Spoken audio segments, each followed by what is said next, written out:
কি মানসার জন্য?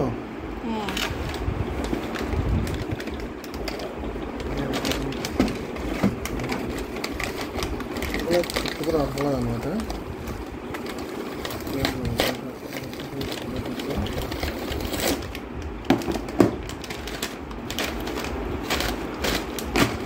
এটা আগে ছিল না, এটা নতুন, এটা কোর্সের আগে যখন নিয়েছিলাম এগুলো ছিল না, এটা এখন টিফিন বক্স।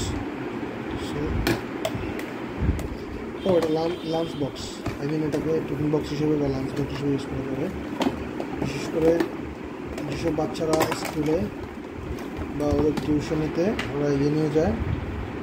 এই যে বেঙ্গল লাঞ্চ বক্স রেক্টেঙ্গুলার, ও 1400 ml, এটা microwave safe, freezer proof, microwave safe, freezer proof, dishwasher safe, then stackable, food graded, strong and durable, easy to clean, easy to clean করে। হ্যাঁ ডেফিনেটলি এখানে এক আইটেম, এখানে তিন আইটেম এখানে রাখাই যাবে। আচ্ছা, আর এখানে একটা স্পুন দেওয়া আছে, স্পুনটা যথেষ্ট সুন্দর একটা স্পুন।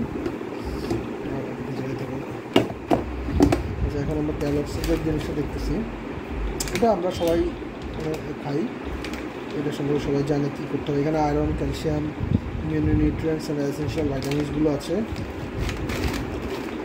আর এটা হচ্ছে ফাসাই, ওকে, কিছু বলার দরকার নেই। দুধ কা সলিড দোস্ত, জাস্ট এর সাথে দুধ মিশাইলে হবে, হে মম অ্যান্ড ড্যাড, আর এর সাথে জাস্ট দুধটা মিশিয়ে